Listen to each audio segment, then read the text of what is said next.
Selamat siang teman-teman.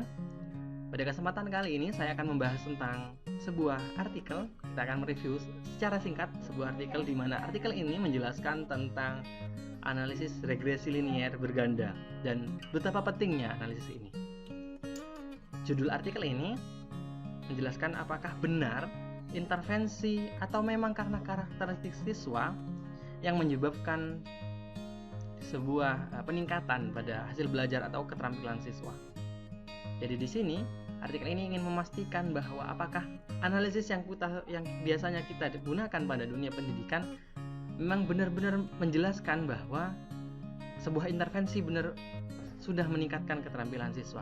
Apakah kita sudah benar menyimpulkan atau kita berpotensi dalam kesalahan dalam menyimpulkan hasil penelitian. Di abstrak sudah dijelaskan bahwa sebagian besar penelitian yang baik menggunakan skor pre dan post. Kemudian, metode yang biasa digunakan saat ini dapat berpotensi pada kesimpulan yang salah. Dan di sini peran analisis regresi linier berganda menjawabnya dan menawarkan bahwa memang dampak yang diterima oleh siswa, peningkatan yang diterima oleh siswa, apakah benar disebabkan oleh intervensi instruksional atau memang karena karakteristik siswa tersebut. Ada 4 metode analisis yang memang biasa digunakan. Sini jelaskan. Yang pertama adalah raw change score, kemudian normalized gain score, kemudian normalized change scores, kemudian effect size yang terakhir. Di sini peneliti ini menggunakan data yang sama dan menggunakan keempat ini untuk menganalisis, dan ternyata dari keempat ini menjelaskan bahwa terdapat pengaruh dari intervensi instruksional itu.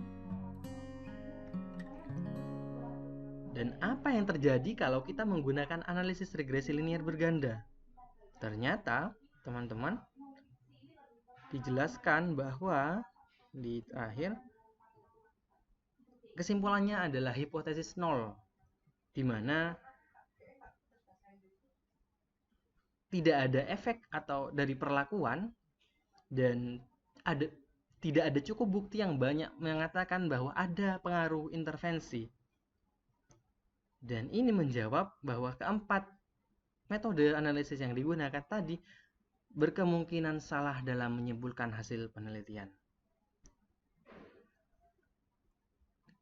Sehingga perlu kita bahas lebih mendalam apa sih ini analisis regresi linier berganda itu. Assalamualaikum warahmatullahi wabarakatuh. Saya Filza Purvita Dewi, mahasiswa S2 Pendidikan Fisika dari kelompok 3 mata kuliah Statistik Inferensial. Saya di sini akan menjelaskan mengenai analisis regresi linier berganda. Sebelumnya kita harus terlebih dahulu paham mengenai konsep dasar analisis regresi linier berganda.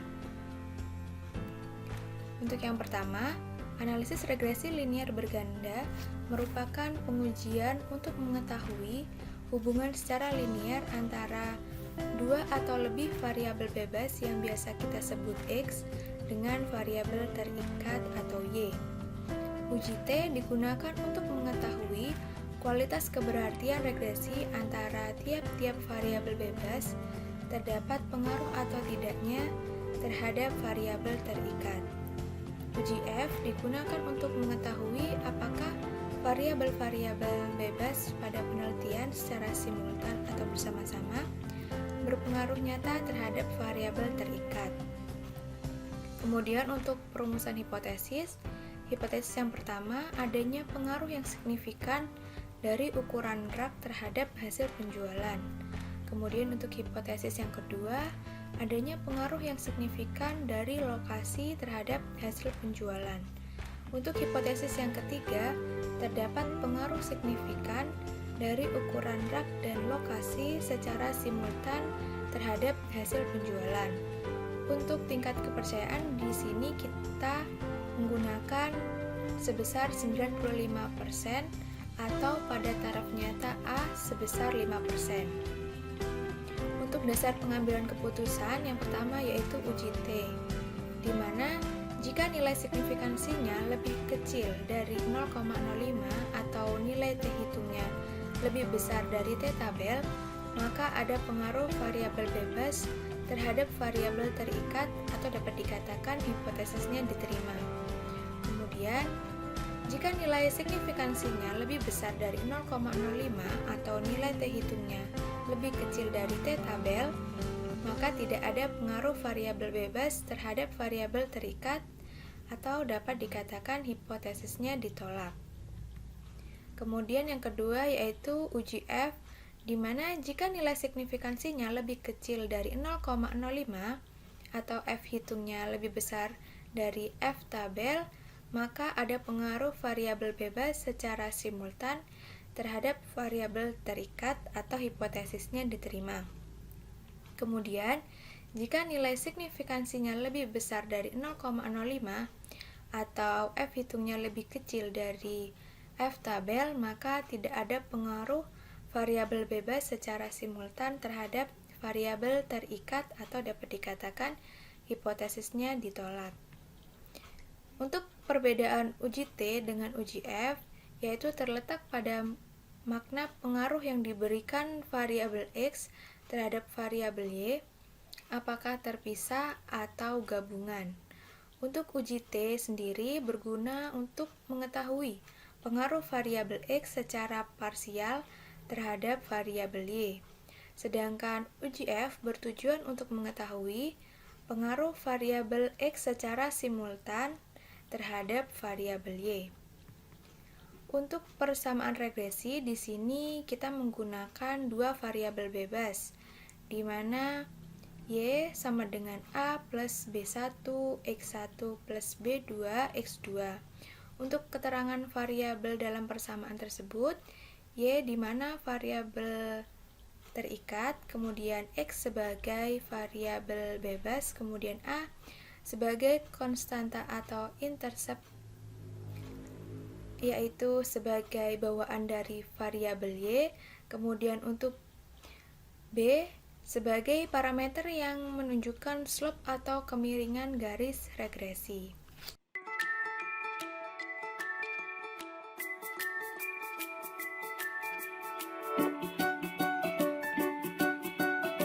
Assalamualaikum warahmatullahi wabarakatuh. Perkenalkan, nama saya Widya Rohmawati. Pada kesempatan kali ini, saya akan menjelaskan mengenai tutorial mencari nilai B1, B2, kemudian nilai A, uji F, dan uji T dalam regresi linier berganda.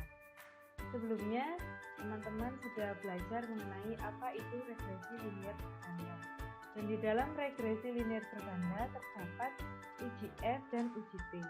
Kemudian sebelum itu juga kita bisa mencari persamaan regresi.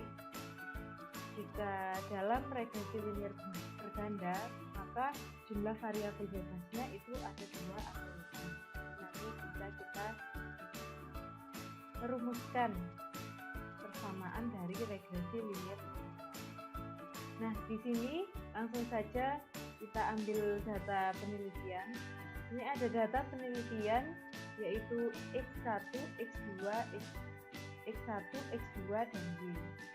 X1 merupakan ukuran rak, kemudian X2 merupakan lokasi, dan Y merupakan hasil penjualan. Jadi ini merupakan penelitian yang ingin mencari hubungan antara ukuran rak dan lokasi terhadap hasil penjualan. Di sini ada 30 data. Jadi saya sorot terlebih dahulu agar teman-teman juga bisa mengikuti data penelitian yang diberikan. Ini ada 30 data.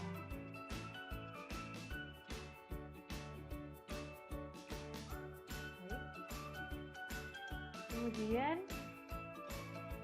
setelah itu kita hitung nilai X1 kuadrat, kemudian X2 kuadrat, kemudian Y kuadrat, X1, X2, X1Y, dan X2Y. Nah, di sini Setelah itu untuk sigmanya kita hitung sigma, jadi sigma x1, x2, sigma y, sigma x1 kuadrat dan seterusnya. Juga kita hitung sigma kuadratnya berapa, ini kolom sigma x kuadrat. Jadi sigma kuadratnya berapa, jadi ini sigma x1 dikuadratkan gitu. Nah, kita juga sudah mempelajari bahwa apabila diketahui dua variabel bebas dan satu variabel terikat dengan persamaan regresi Y sama dengan A plus B1X1 plus B2X2, maka untuk mendapatkan nilai A, B1, dan B2 bisa digunakan rumus di bawah ini. Jadi kalau dalam penelitian tadi, X1-nya itu merupakan ukuran rak, X2-nya merupakan lokasi, dan Y-nya merupakan hasil penjualan, kita nanti bisa menghitung persamaan regresi untuk membuktikan yang nantinya untuk membuktikan hipotesis penelitian, yaitu dengan dilakukan uji F dan uji T. Untuk uji hipotesisnya, HO yaitu tidak ada pengaruh yang signifikan dari ukuran rak dan lokasi terhadap hasil penjualan. Untuk HA-nya nanti berarti ada pengaruh yang signifikan dari ukuran rak dan lokasi terhadap hasil penjualan. Nah, tadi ini rincian rumus yang digunakan. Jadi untuk mencari B1, B2, dan A, rumus atau persamaan yang digunakan adalah seperti ini.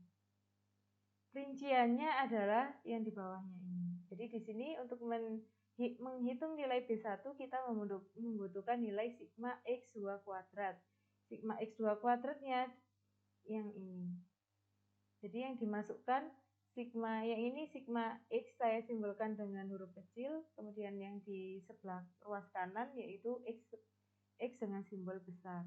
Untuk di sini perhitungannya ini yang dimasukkan ke yang sini. Jadi untuk mencari nilai sigma X1 kuadrat berarti yang ini, sigma X1 kuadrat ini. Berarti ini sigma X1 kuadrat ini merupakan persamaan yang di sini. Nah, jadi ketika sudah dimasukkan, kita peroleh sigma X1 kuadrat dengan simbol yang kecil. Ini yang digunakan untuk mencari nilai B1, B2, dan A. Ini persamaannya.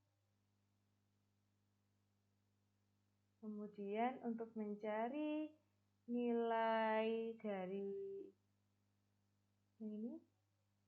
Kemudian untuk mencari nilai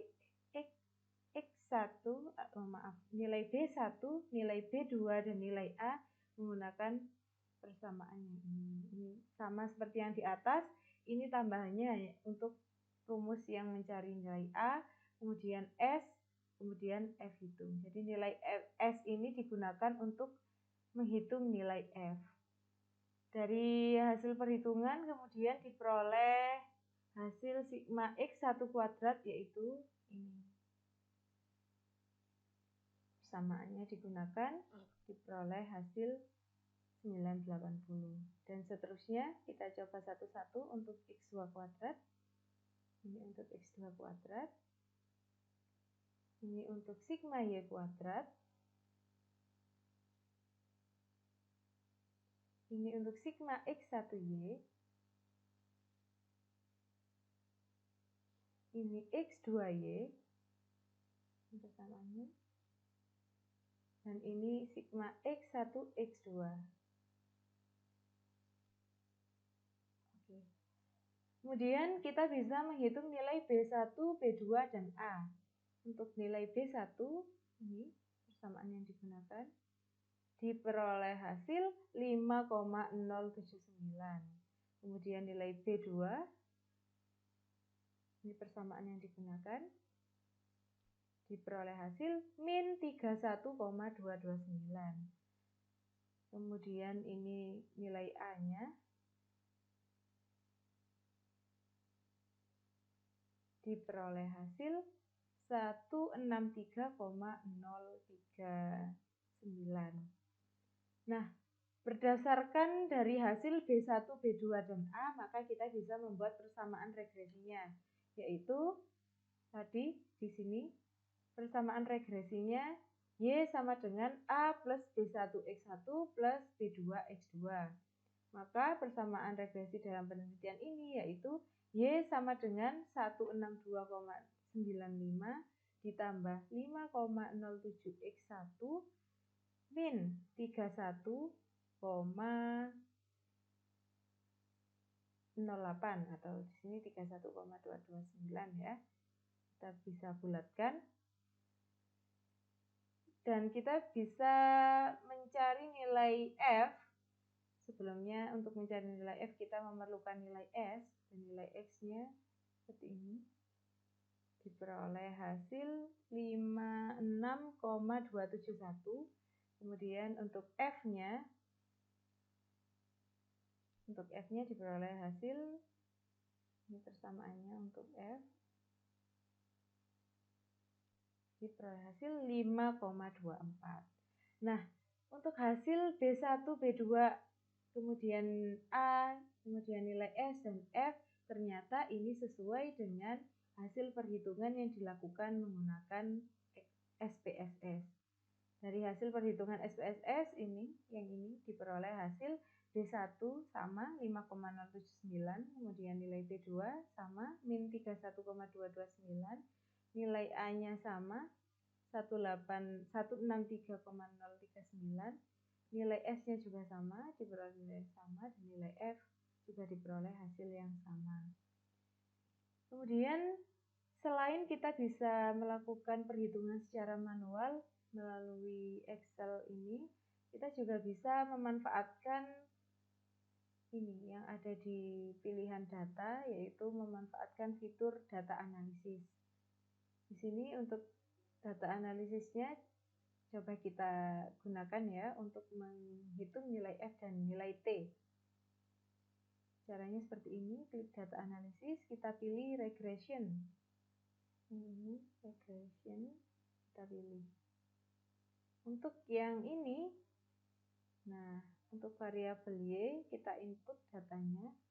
Jadi ini diklik seperti ini, kemudian di drag ke bawah sampai data terakhir. Ya seperti ini. Untuk yang nilai X seperti ini. Di drag X1, X2 sampai data yang paling bawah. Ini kita centang label, confidence level, kemudian ini pilih output range. Output range-nya kita klik di sembarang sel, misalnya di sini. Kemudian ini dicentang semuanya. Jadi untuk itu selanjutnya kita klik OK. Nah setelah kita klik OK, maka akan muncul output data seperti yang ada di bawah ini. Jadi tadi saya sudah klik OK dan datanya sudah ada outputnya seperti ini. Jadi nilai F-nya juga bisa diketahui. Ini nilai F-nya. Nilai F-nya ketemu 5,242185. Ini sesuai dengan hasil yang perhitungan manual ini. Sama 5,24. Kemudian untuk uji T-nya, untuk variasi, langsung saja kita menggunakan data analisis dari Excel. Diperoleh nilai T untuk variabel bebas yang pertama, yaitu rak. Untuk ukuran rak diperoleh nilai T sebesar 2,82. Dan untuk variabel bebas yang kedua, yaitu lokasi, diperoleh nilai T min 1,51. Jadi tadi setelah dijelaskan di awal bahwa kalau uji F itu uji yang dilakukan secara simultan, yaitu bersama-sama. Jadi variabel bebas itu hubungannya secara bersama-sama terhadap variabel terikat. Nah, di sini makanya nilai F-nya hanya 1 karena simultan. Nilai F 5,24. Tetapi ketika melakukan uji T dilakukan untuk mencari hubungan variabel bebas secara independen atau secara individu sendiri-sendiri sehingga diperoleh nilai T pada masing-masing variabel bebas. Dan hasil ini juga sesuai dengan perhitungan yang dilakukan menggunakan SPSS. Baiklah, itu yang bisa saya sampaikan mengenai tutorial uji F dan uji T menggunakan Excel.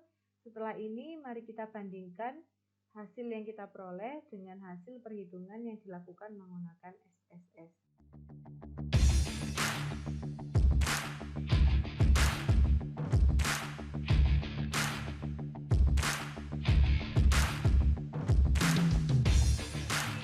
Oke, setelah di video sebelumnya oleh Mbak Widya, kita sama-sama belajar mengenai tutorial menganalisis data dengan menggunakan aplikasi Excel. Maka pada kesempatan ini saya Justinus Maximanus Deynesi akan memberikan tutorial menganalisis data dengan menggunakan SPSS. Ada beberapa hal yang akan kita pelajari yang kita gunakan untuk menganalisis data, yaitu kita gunakan uji T parsial untuk menguji kualitas keberartian antar tiap variabel bebas dan variabel terikat. Dan yang ketiga adalah uji F atau uji simultan untuk mengetahui pengaruh variabel bebas terhadap variabel terikat pada tingkat kepercayaan 95%. Nah, kita sama-sama melihat bagaimana cara menguji dan menganalisis data. Langkah pertama, pastikan bahwa kita mempunyai file Excel. Harus punya file Excel. Kebetulan sudah saya buatkan file Excel di sini. Yang berikut kita masuk kepada aplikasi SPSS-nya. Nah, ada dua cara untuk menginput data dalam aplikasi SPSS. Yang pertama secara manual, data di Excel yang tadi kita input secara manual pada kolom variable view. Kita masukkan nama di sini.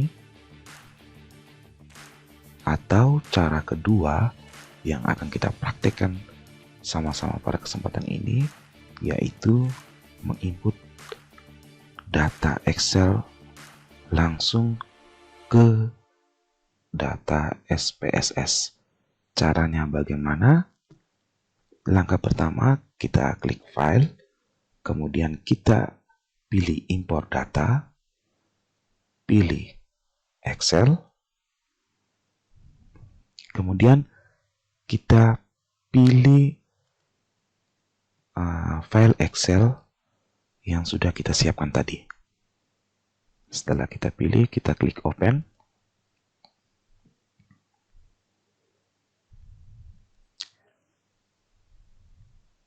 Nah, pada bagian ini di worksheet pastikan bahwa lembar 1 kolom atau sel A1 sampai C31 merupakan lembaran atau data yang akan kita analisis. Kebetulan tadi datanya sudah tepat berada pada sheet atau lembar pertama, sel A1 sampai sel C31. Setelah itu kita klik OK.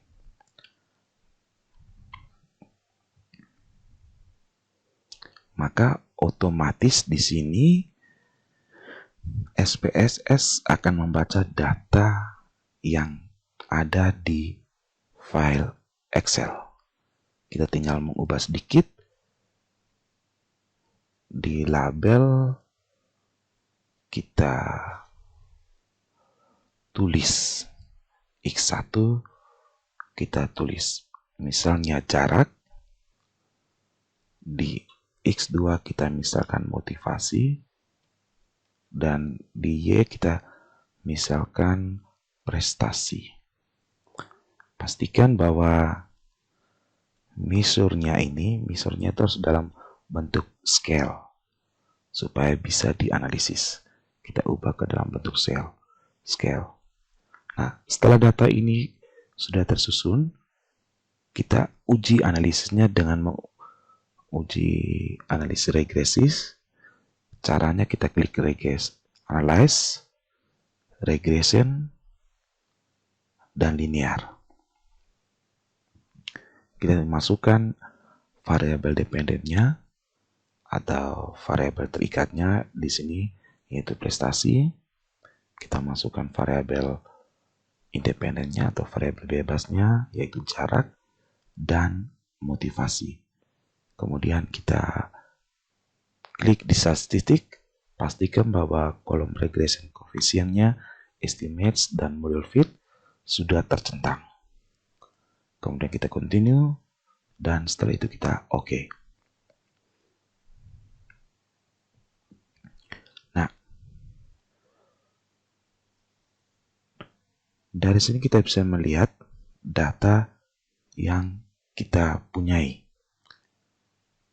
Kita bisa melihat nilai F hitungnya, nilai T hitung untuk masing-masing variabel bebasnya, dan nilai signifikansi dari masing-masing variabel bebasnya. Nah, bagaimana kita menarik kesimpulan berdasarkan data-data hasil SPSS ini? Nah, untuk F atau F hitung, kita bandingkan dengan data F tabel dengan melihat DF-nya ini di kolom 2 dan baris ke 27 dalam F tabelnya atau tabel nilai F-nya itu akan ketemu angka 3,35.